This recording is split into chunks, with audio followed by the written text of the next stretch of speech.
꿈다운 라디오, 꿈다운 새벽 책방, 오늘도 기분 좋게 시작합니다.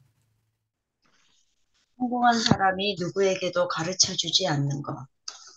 이사를 하면서 내가 처음 독립했을 때 작성했던 노트를 발견했다.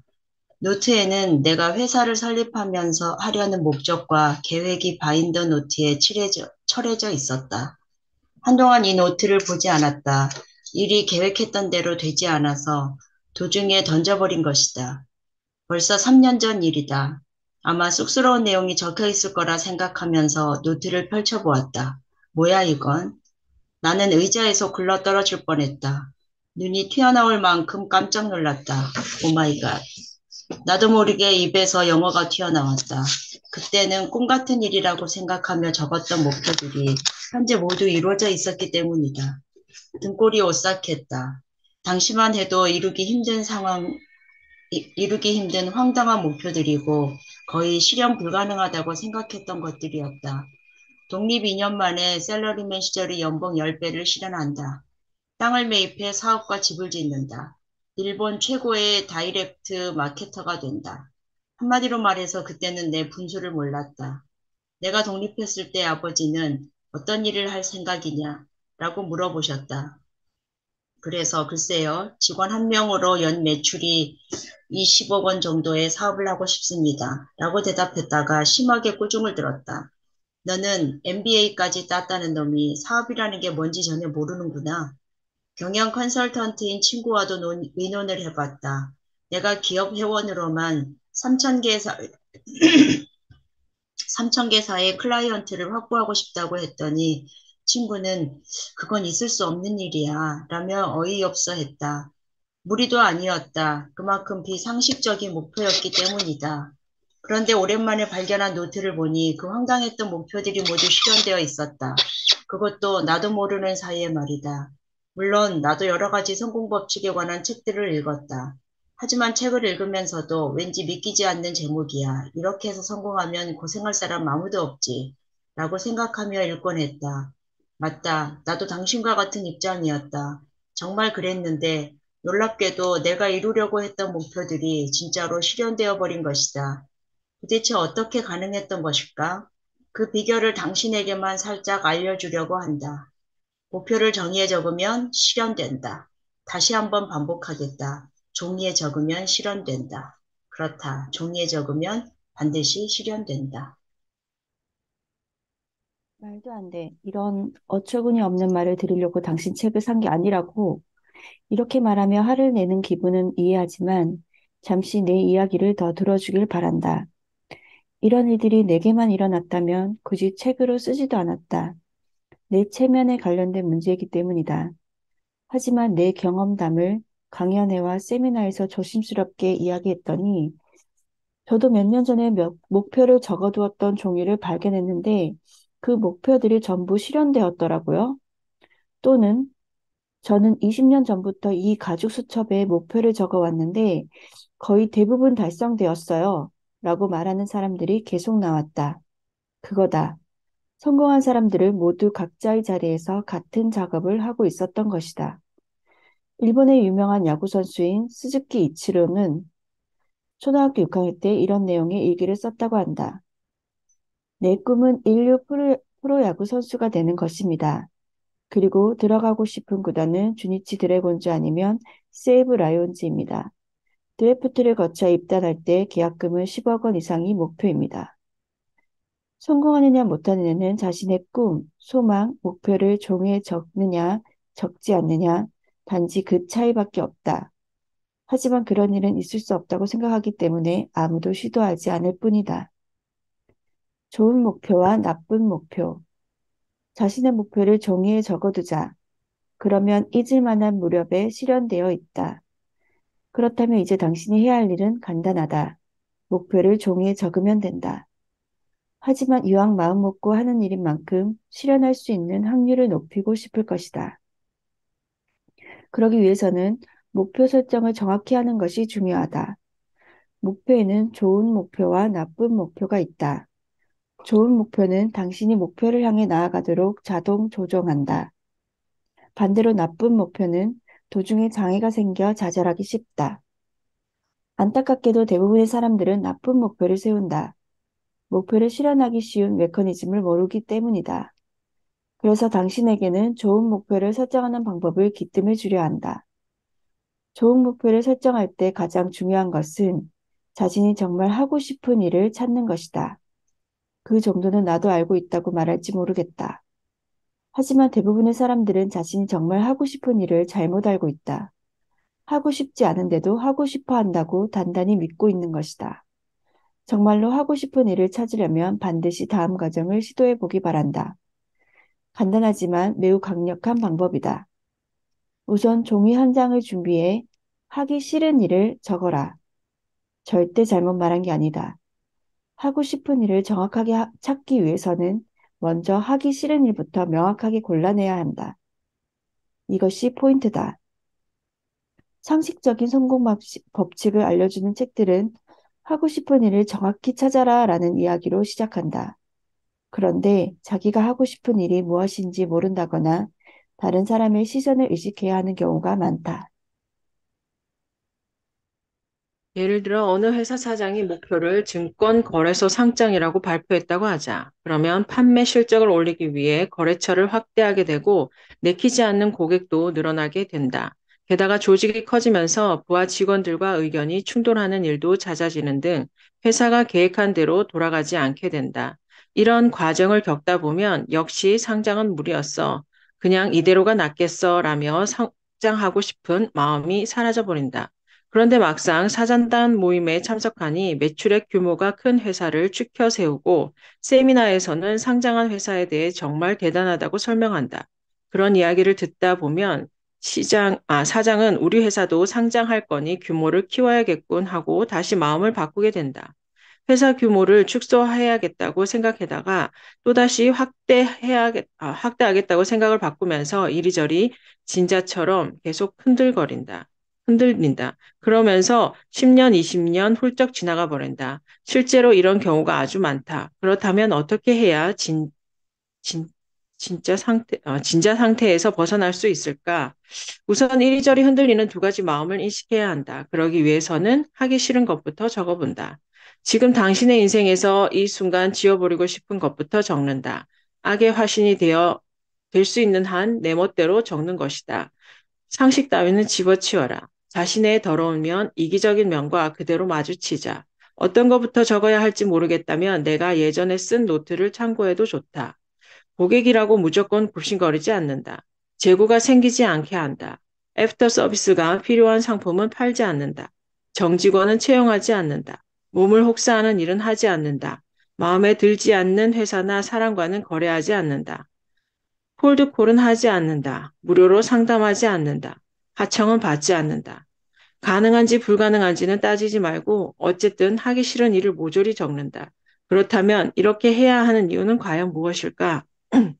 베티 어드워즈라는 미술 교사가 있다. 그림을 가르치는 일에 천부적인 재능이 있는 이 여성은 이렇게 말한다. 엄지손가락을 그리고 싶다면 엄지손가락을 그리려고 해서는 안 돼요. 엄지손가락을 그릴 생각이라면 엄지손가락 주변의 공간부터 그리세요. 여기에 내가 이야기한 방법을 적용해 보면 이렇다. 하고 싶은 일을 찾고 싶다면 하고 싶은 일을 찾으려고 해서는 안 돼요. 하고 싶은 일을 찾을 생각이라면 하기 싫은 일부터 찾아내세요. 하기 싫은 일을 정확히 골라내는 과정을 통해 내가 진짜 하고 싶은 일을 찾을 수 있다. 이 방법은 당신의 잠재된 소망을 이끌어낸다. 다른 사람의 시선이나 세상의 평판, 가족의 기대 혹은 친구나 지인들의 상식 같은 손때 묻은 하고 싶은 일이 아니라 당신의 마음이 원하는 진짜 하고 싶은 일에 초점을 맞춘다. 하기 싫은 일을 정확히 골라내기 전에 하고 싶은 일을 목표로 내걸면 비극이 따른다. 하고 싶은 일 중에는 하기 싫은 일이 포함되어 있기 때문이다. 예를 들어 회사를 키우겠다는 목표를 세웠다고 하자. 그러면 그 목표를 달성하기 위해서는 상대하기 싫은 고객과도 어울려야 한다. 일이 우선이 되다 보니 가족과 함께 휴가는 엄두도 내지 못하고 아이들과 대화할 시간도 점점 사라진다. 가족의 행복을 위해 시작하는 일인데 오히려 가족을 뿔뿔이 흩어지게 만든다. 내가 원하는 삶은 이런 것이 아니라며 뒤늦게 후회해도 되돌릴 수가 없다. 이게 최악이 아니면 무엇이란 말인가? 하기 싫은 일을 정확히 골라내라. 그런 다음에는 하고 싶은 일을 적어라. 그러면 작용, 반작용의 법칙이 일어난다. 자기가 선택한 하기 싫은 일을 100% 안 하게 되면 자신이 선택한 일은 120%가 아니라 200% 노력하게 되지 않을까? 사람은 정말로 하고 싶은 일을 하게 될 때는 뜨거운 열정으로 몰입하게 된다. 상대하기 싫은 고객과 부딪히지 않아도 되니 거래하고 싶은 고객에게 혼신의 힘을 다해 할 수 있게 된다. 내가 달려갈 레일을 깔아둔다. 하기 싫은 일과 하고 싶은 일을 확실히 구분하라. 다음 과정으로 넘어가기 전에 반드시 이 작업을 하기 바란다. 이러한 작업은 당신을 원하는 모습으로 바꾸는 아주 중요한 과정이기 때문이다. 혹시 크게 도약하고 싶은가? 상상도 못할 만큼 자유로워지고 풍요로워지고 싶은가? 그렇다면 30분만 시간을 내주기 바란다. 이 30분이 당신의 인생을 바꿔줄 것이다. 먼저 펜을 준비하고 마음을 편안히 하자. 1단계, 하기 싫은 일 명확히 하기. 지금 이 순간 내 인생에서 지워버리고 싶은 일, 하기 싫은 일들을 가능한 한 많이 적어보세요.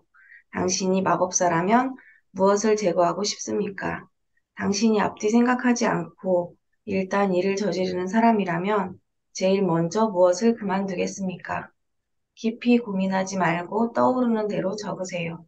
손을 멈추지 말고 펜이 움직이는 대로 하기 싫은 일을 최대한 많이 적어보세요. 2단계, 하고 싶은 일 명확히 하기. 이번에는 하고 싶은 일을 종이에 적어보세요. 어떤 제한도 두지 마세요. 하고 싶었던 일이 있으면 모두 적어보세요. 실현될 것 같지 않은 일, 말도 안 되는 일이라도 상관없습니다. 기한에도 구애받지 마세요. 당신에게는 필요한 자원인 돈, 지식, 능력, 인맥이 모두 준비되어 있습니다. 깊이 고민하지 말고 떠오르는 대로 적으세요. 손을 멈추지 말고 펜이 움직이는 대로 하고 싶은 일을 최대한 많이 적어보세요. 하고 싶은 일을 모두 이룬 그 순간의 성취감을 느껴보세요. 당신 주위에 무엇이 보이나요? 무슨 소리가 들리나요? 어떤 기분이 드나요?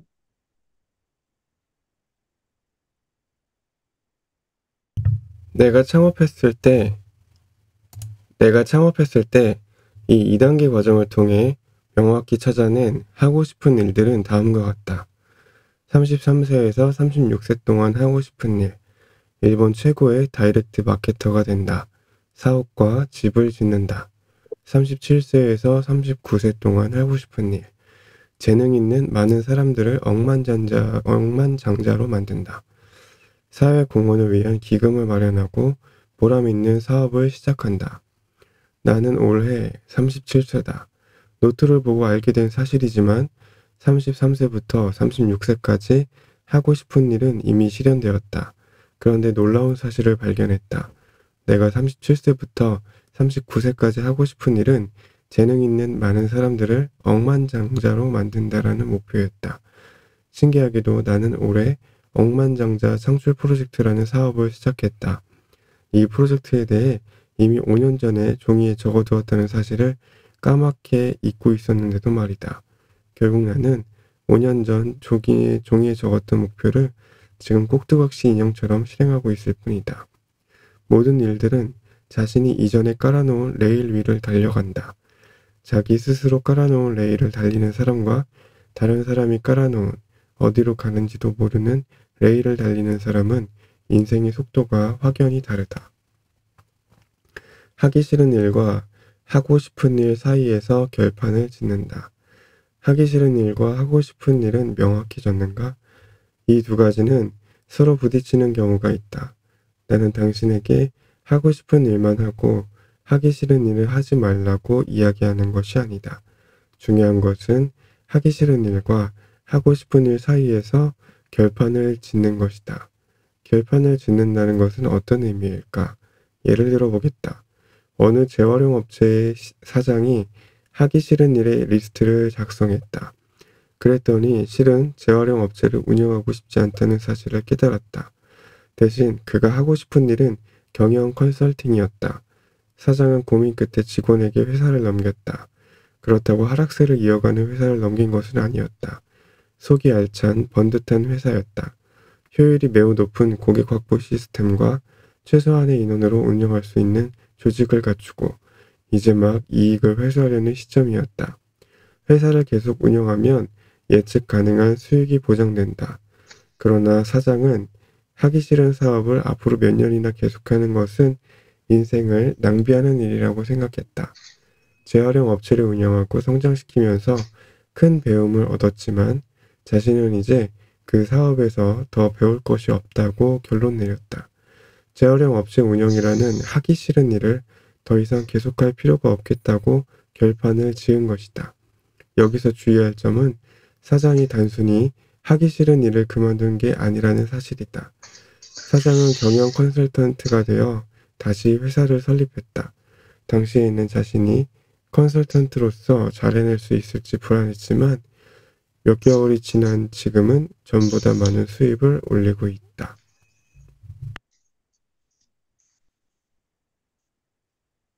이와 비슷한 예는 또 있다. 건축 사무소를 운영하는 사장이 있었다.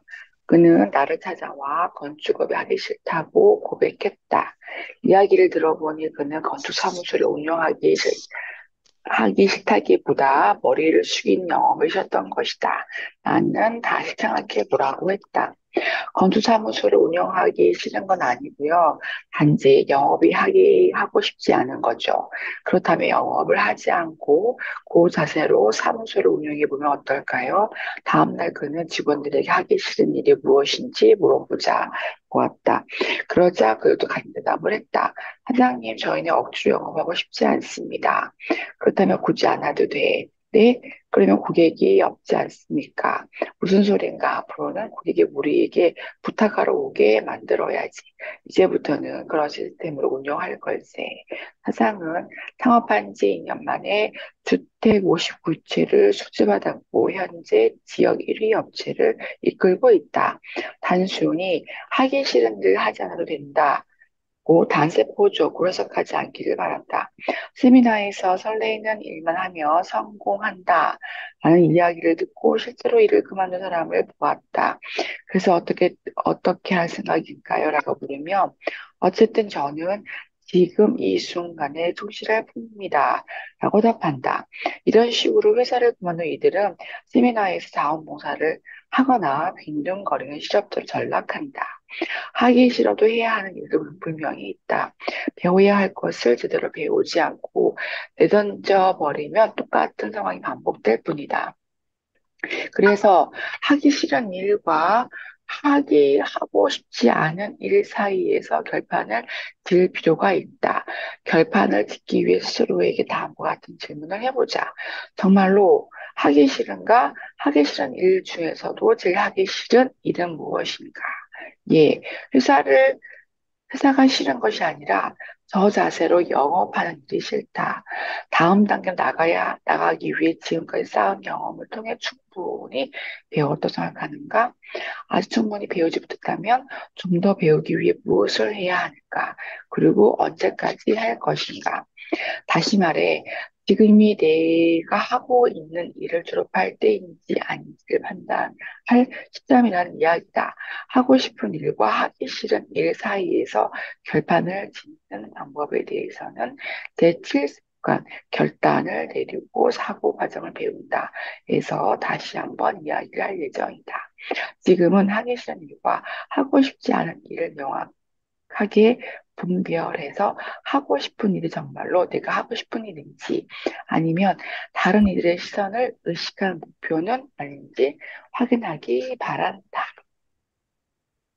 나만의 미션 찾기.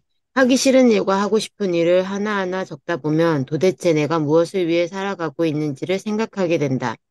그것이 바로 미션이다. 인생을 살아가는 목적의식이라고 해도 좋다. 미션이 없어도 사는데 지장은 없다. 미션에 대해 생각해 본 적 없는 사람도 많다. 하지만 미션이 있는 것과 없는 것에는 커다란 차이가 있다. 어떤 차이일까? 자신이 하고 싶은 일이라면 그것이 어떤 일이든 실현하는 속도가 빨라지는 것이다. 그 이유는 다시 자세히 설명하겠지만 간단히 말하면 이렇다.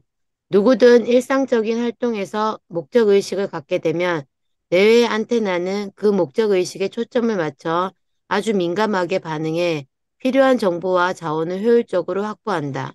그러면 결과적으로 필요한 것이 가장 적절한 시기에 생기고 자신이 원하는 것을 보다 빠르게 실현할 수 있게 된다. 아직 미션에 대해 생각해 본 적 없다면 스스로에게 다음 질문을 해보자. 앞으로 6개월밖에 살지 못한다면 나는 무엇을 해야 할 것인가? 남은 6개월 동안 돈을 한 푼도 벌지 못한다고 해도 내가 해야 할 일은 무엇인가? 이 질문에 대한 답을 실행하는 것이 인생을 살아가는 당신의 미션이다. 미션을 찾을 때는 자신의 성장 내력을 돌아보는 것도 좋은 방법이다.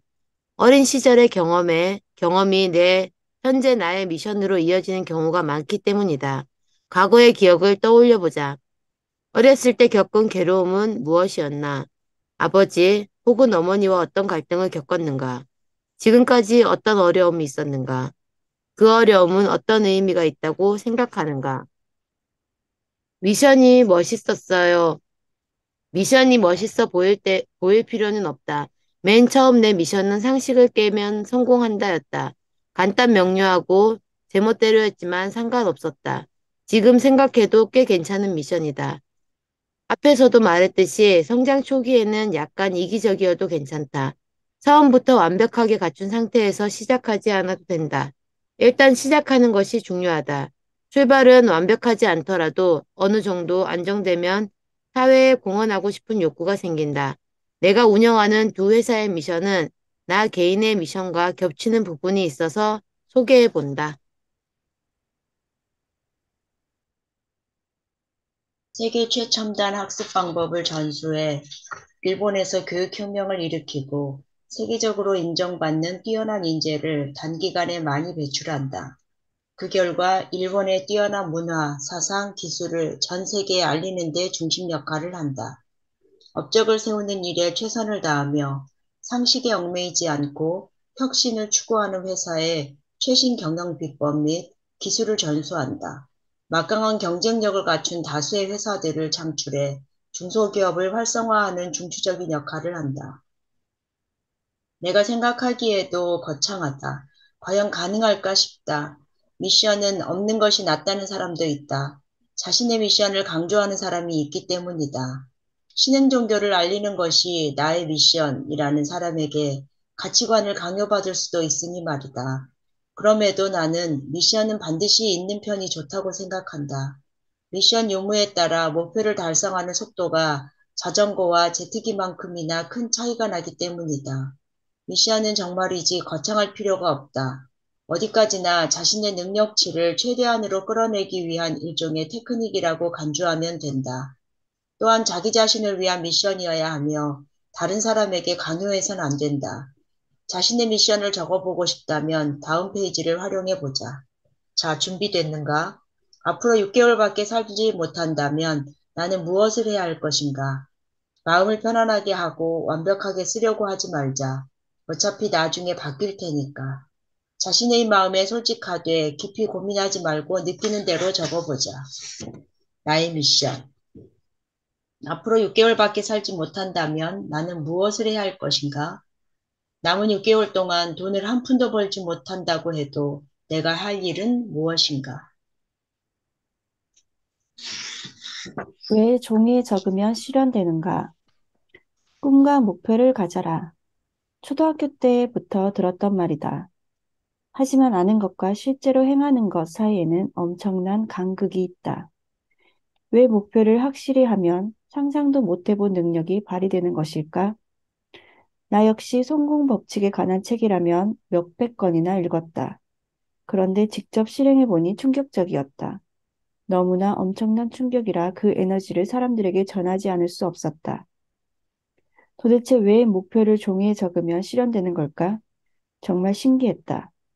그래서 조사를 해보았다. 그 결과 뇌의 메커니즘에 그 이유가 있다는 사실을 알게 되었다. 뇌의 메커니즘을 알면 잠재되어 있던 능력을 발휘할 수 있게 된다. 간단히 말하면 뇌는 당신이 어떤 질문을 하면 고도로 정밀한 안테나를 세워 그 질문에 필요한 정보를 수집하기 시작한다. 과거의 경험과 현재 눈앞에서 펼쳐지는 상황들 속에서 질문에 대한 답을 검색하는 것이다. 뇌는 질문을 받자마자 마치 표적을 쫓는 적외선 유도 장치를 장착한 미사일처럼 답을 탐색한다. 정보를 처리하는 양도 실로 엄청나다. 가속학습 부분의 세계적 권위자인 폴 실리 박사와 교육심리학자인 윈 웬거 박사가 주장하는 바에 따르면 뇌는 매 초 1000만 비트가 넘는 정보를 처리한다고 한다. 시각은 매 초 1000만 비트, 청각은 40만 비트, 그리고 촉각은 100만 비트를 처리한다. 이 숫자는 연구자에 따라 다르지만 뇌가 엄청난 정보 처리 능력을 갖고 있다라는 주장에는 이견이 없다. 우리의 뇌는 정말 그 정도로 엄청난 정보 처리 능력이 있는 것일까? 실험을 한번 해보자. 당신이 지하철을 타고 있다고 가정해보자. 우선 눈을 감는다. 마음속으로 여성은 어디에 있지? 라고 질문한다. 그런 뒤에 카메라 셔터처럼 눈을 단번에 뜬다. 그러면 순간적으로 여성이 눈에 확 들어온다. 다시 눈을 감는다. 이번에는 빨간 옷을 입은 사람은? 하고 질문한다. 그리고 눈을 떠보면 순식간에 빨간 옷을 입은 사람이 눈에 확 들어올 것이다. 인간의 뇌는 질문을 하면 즉각적으로 눈앞에 있는 정보를 탐색하는 능력이 있다. 이런 대단한 능력을 우리는 무심코 지나칠 게 아니다. 컴퓨터의 똑같은 작업을 실행하려면 어느 정도의 처리 능력과 속도가 필요할까? NHK 텔레비전에서 가루타 일본 선수권 대회를 중계한 적이 있다. 일본 최고의 선수는 읽어주는 사람이 글귀를 읽기도 전에 손이 먼저 움직인다고 한다. 읽는 이의 숨소리만 들어도 다음에 어떤 카드를 읽을지 예측 가능하다는 것이다. 뇌는 이토록 대단한 능력을 갖고 있다. 그러나 유감스럽게도 목적의식 없이 질문하면 뇌는 기능하지 않는다. 눈앞의 정보조차 알아차리지 못한다. 세탁기가 고장난 상황의 예를 들어보자. 바쁜 와중에 세탁기가 고장났다고 투덜대면서 신문을 뒤적이다 보면 이번 주말 최신 기종 세탁기 5대 한정 할인 판매라는 세탁기 광고를 보게 된다.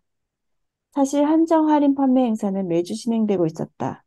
그런데 이전에는 새로운 세탁기를 갖고 싶다라는 요구를 뇌로 보내지 않았기 때문에 그 광고를 보고도 무심코 지나쳤던 것이다. 매초 1000만 비트가 넘는 고속 정보 처리 능력은 주로 이미지와 음악, 감정 등의 정보를 관장하는 우뇌가 담당한다. 이와 달리 논리와 언어를 관장하는 좌뇌, 현재 의식은 매초 40비트의 정보밖에 처리하지 못한다. 자네가 쓸모없다는 의미는 아니다. 자네는 우뇌에 명령과 요구를 보내 질문에 대한 답을 알기 쉽게 제시하는 역할을 한다. 이해를 돕기 위해 뇌를 컴퓨터에 비유해보자. 우뇌는 컴퓨터의 하드디스크에 해당한다. 하드디스크에는 대량의 정보를 축적할 수 있다. 하지만 하드디스크 안에 어떤 정보가 저장되어 있는지 겉만 보고 알 수 있을까? 당연히 알 수 없다. 단순한 상자로만 보일 것이다. 그렇다면 하드디스크 안에 들어있는 정보를 가치 있는 것으로 만들기 위해서는 어떻게 해야 할까? 그렇다. 화면으로 불러내야 한다. 화면에 나타나면 가치 있는 정보로 이해할 수 있다. 자뇌, 즉 현재 의식은 컴퓨터 화면에 해당한다. 비록 정보를 처리하는 속도는 느리지만 정보를 활용 가능한 형태로 불러낼 수 있다. 결국 우뇌에서는 정보를 수집하고 축적하며 자뇌에서는 필요한 정보들만 정리해 알기 쉽게 제시한다. 컴퓨터와 비슷한 구조로 되어 있다. 그렇다면 어떻게 해야 우뇌에서 필요한 정보만 골라서 자뇌로 불러낼 수 있을까? 이 시스템 역시 컴퓨터의 작동 원리와 같다. 하드디스크 안에 저장된 정보를 화면으로 불러내려면 어떻게 해야 할까? 검색 엔진을 활용하면 된다. 검색 엔진에 질문이나 키워드를 입력하면 그와 관련된 정보를 찾아낸다. 검색 엔진은 당신이 컴퓨터로 다른 작업을 하고 있을 때도 스스로 알아서 정보를 빠르게 검색한다. 이와 같은 역할을 우뇌가 담당하는 것이다. 뇌는 일단 질문을 받으면 24시간 내내 쉬지 않고 매초 천만 비트의 정보를 처리하면서 답을 찾는 슈퍼컴퓨터다. 질문한 내용을 잊고 있어도 작업은 계속하고 있다. 그러니까 반대로 말하면 적절한 질문을 했는데 적절한 답이 나오지 않는 것은 불가능하다는 이야기다. 질문은 목적의식에 의해 만들어진다. 인생의 속도를 높이는 것 역시 어떤 목적의식, 즉 미션이 있을 때 가능하다. 미션은 뇌의 안테나를 세우고 필요한 모든 정보를 수집한다. 특히 실현하고 싶은 것을 종이에 적어서 잠재의식의 목표로 입력시켜 놓으면 뇌는 목표 실현에 필요한 정보를 쉬지 않고 계속해서 수집한다. 뇌는 구조상 목표를 실현하기 위한 답을 찾아내게 되어 있다. 그래서 깜빡 잊고 있었는데 자동으로 목표가 실현되어 있는 경우가 생기는 것이다. 이러한 뇌의 경이적인 구조를 생각하면 목표는 많을수록 좋다는 결론에 도달한다. 내가 실제 경험한 바로는 우리의 뇌는 패러럴 컴퓨터처럼 몇 가지 작업을 동시에 병행 처리할 수 있다. 100가지 질문을 하면 100개의 검색 엔진이 동시에 작동하면서 그 답을 계속해서 찾아낸다. 성공한 사람들 중에는 목표가 6,000개인 사람도 있었다. 몇 년 전부터 내 목표는 128개다. 그 중에 몇 가지만 소개해 보려고 한다. 스포츠카를 구입한다. 고액 납세자가 된다. 총리가 나에게 전화해 마케팅 상담을 부탁한다. 하마자키 아유미, 일본의 인기 가수와 식사를 한다. 아놀드 슈왈츠제네거, 미국의 영화배우와 이야기를 나눈다. 나는 이를 실현할 목록이라고 부르는데 쓰고 나서 2년이 지나자 실현했다고 할 만한 것들이 제법 나와서 깜짝 놀랐다. 뇌는 이토록 대단한 능력을 가지고 있다. 그런데도 학교 교육에서는 아주 작은 용량의 지식을 외우는 것을 중요하게 여긴다. 말도 안 되는 짓이다. 계속 말했듯이 우리의 뇌는 필요하다고 생각되면 1초에 1000만 비트 이상의 정보를 처리할 수 있기 때문이다. 정보를 달달 외우는데 시간을 쓰는 것은 인생을 낭비하는 것이다. 그보다는 초고성능 패러럴 컴퓨터인 뇌의 사용 방법을 배우는 편이 훨씬 더 인간적이고 효율적이다. 어쩌면 당신이 하는 말은 비논리적이고 비과학적이다. 도저히 믿을 수 없다라고 말하는 이도 있을지 모르겠다. 물론 엄밀히 따지면 과학적이지 않다고 생각한다. 사실 나 역시 아직도 반신반의하고 있다. 하지만 나는 일단 해봤다. 그랬더니 나도 모르는 사이에 목표가 실현되어 있었다. 목표가 실현되었기 때문에 다시 한번 또 다른 목표를 종이에 적어보았다.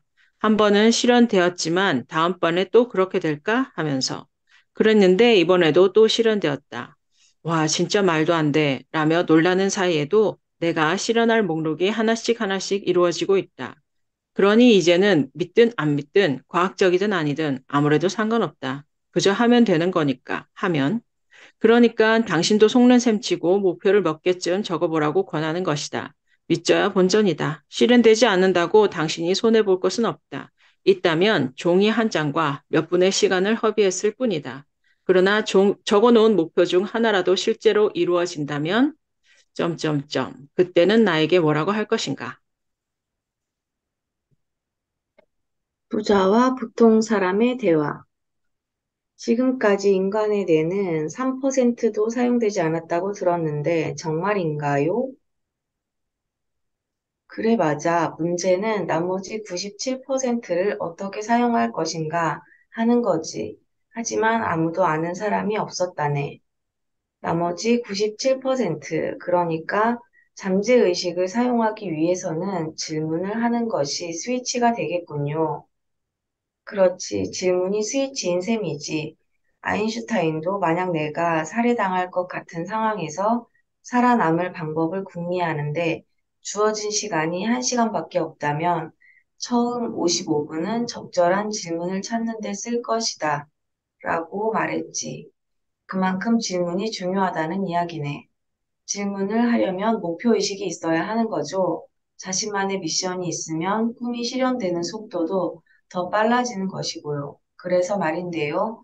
저는 아직 제 미션이 뭔지 모르겠습니다. 그런데 6개월 후에 죽는다면 무엇을 해야 할까 하는 질문이 있었지요. 생각해 봤는데 도저히 떠오르지 않았어요. 정말인가? 그럼 다시 물어보겠네. 자네가 6개월 후에 죽는다면 지금 무엇을 하고 싶은가? 글쎄요, 예쁜 아가씨들하고 실컷 놀았으면 좋겠네요. 그럼 실컷 놀게나 하루에 아가씨 몇 명이면 되겠나? 한 5명 정도? 그래, 5명 정도면 시간이 얼마나 걸릴 것 같은가? 글쎄요, 4-5시간 정도겠죠? 그러면 잠자는 시간을 8시간으로 잡고 4시간을 놀았다고 치세. 그래도 아직 12시간이나 남는군. 남은 12시간 동안은 뭘 하고 싶지? 가족과 시간을 보내고 싶습니다. 아이와 함께 놀고 싶기도 하고요. 좋아, 그럼 아이와 몇 시간이나 같이 놀고 싶은가? 남은 12시간 내내 함께 있고 싶은가? 아니요, 그렇게 착 달라붙어 있으면 아이한테도 스트레스니까요.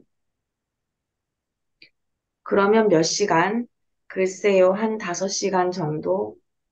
그럼 아직도 남은 7시간 동안은 뭘 할 거지? 아, 그러네요. 뭘 할까요? 아무것도 없나? 그러게요. 우리 아버지는 정말 멋진 아버지였어. 라는 말이라도 듣고 죽었으면 좋겠네요.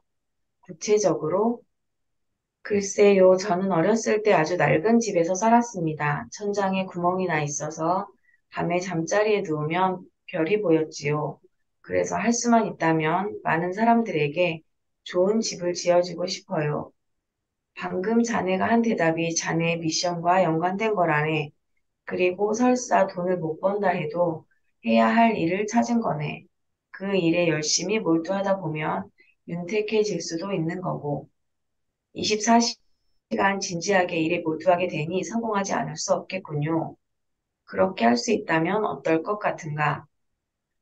이제 죽음을 받아들일 수 있을 것 같음. 아, 이게 아니지. 그럼 이제 다시 미션에 대해 생각해야겠어요. 제2습관, 자신에게 최면을 건다. 현실을 컨트롤할 것인가, 컨트롤 당할 것인가. 당신은 지금 졸립니다. 졸립니다. 졸립니다. 눈꺼풀이 무거워집니다. 무거워집니다. 무거워집니다. 이번에는 최면술 이야기다. 최면술이라는 말을 들으면 무시하거나 혹은 정신이 번쩍 들겠지만 결국 인간은 반복되는 말에 약하다는 이야기다. 같은 말을 단조롭게 반복해서 들으면 가벼운 최면 상태에 빠지게 된다. 그 결과 반복해서 듣는 말을 그대로 믿고 그 말대로 행동하게 된다. 당신이 눈치채지 못하는 사이에 최면술은 빈번히 사용되고 있다. 가장 무서운 사례는 집단으로 행해지는 최면술이다. CEO 대상 강연회에서 많은 사회자들은 유례를 찾아볼 수 없을 정도의 지금과 같은 불황에서 살아남기 위해서는 하면서 이야기를 시작한다. 나는 이런 말을 들을 때마다 그 강연회에 참석한 사람들이 안쓰럽다는 생각을 하게 된다. 같은 말을 계속 반복해서 듣고 주위 사람들도 그 말에 동조하며 고개를 끄덕이면 참석한 사람들은 자신도 모르게 가벼운 최면에 걸리게 된다. 맞아, 요즘 정말 힘든 불황이지. 사람들이 모두 고개를 끄덕이면서 공감하는 걸 보니 틀림없어. 요즘 같은 시기는 매출을 올리기가 쉽지 않지. 그러면 이번 달 캠페인은 상황을 좀 지켜봐야겠군. 같은 말을 반복해서 듣다 보니 사람들은 적극적으로 불황에 동참하게 된다. 사회자가 불황이라고 계속 반복하는 것은 참석자들에게 불황이라는 현실을 이식시키는 것이나 다름없다. 왜 이런 일이 일어나는 것일까? 인간의 기억이 어떻게 만들어지는지를 파악하면 이해하기 쉽다. 기억은 뇌 속의 일부분에 저장되어 있는 것으로 알고 있지만 실제로는 그렇지 않다. 노벨상을 수상한 신경학자 제럴드 에델만 박사는 이렇게 말했다. 기억은 뇌의 어느 일부분에 저장되는 게 아닙니다. 생각이 날 때마다 그 순간에 매번 재구축됩니다. 뇌 안에서는 시냅스가 서로 결합해 기억의 경로가 만들어지는 일밖에는 일어나지 않습니다. 그 신경회로에 전기신호가 전달됨으로써 기억나는 것인데 그 순간순간마다 새로운 현실을 만들어내는 것과 같습니다. 이것은 엄청난 일이다. 요약하면 과거는 환상에 지나지 않으며 바로 이 순간에 기억이 재구축되는 것일 뿐이라는 뜻이다. 아인슈타인도 물리학적 관점에서 똑같은 결론을 내렸다. 현재, 과거, 미래라는 것은 그야말로 환상 이외의 아무것도 아니다. 이렇게 만들어지는 기억의 경로는 반복되면서 자라난다. 특히 자신이 소리내어 입 밖으로 말하거나 다른 사람들이 아, 그렇군요 하고 고개를 끄덕이면 그것을 피드백이 되어 기억 경로가 기하급수적으로 보강된다. 그 결과 기억을 간단하게 재구축할 수 있게 되는 것이다. 앞서의 사례처럼 불황과 같은 말을 자주 하는 동료와 같이 있으면 지금은 불황이라는 기억 경로가 급속히 굵어진다. 그러면 아주 사소한 정보라도 불황이라는 기억 경로를 통과하게 되고 그때마다 불황이라는 현실이 재구축되어 무슨 일이든 모두 불황 탓으로 돌려버리게 된다. 그 순간 불황은 자신에게도 현실이 되어버리는 것이다. 이처럼 우리는 계속 반복되는 말, 자기 자신에게 하는 말, 그리고 다른 사람이 동조하는 말로 현실을 재구축한다.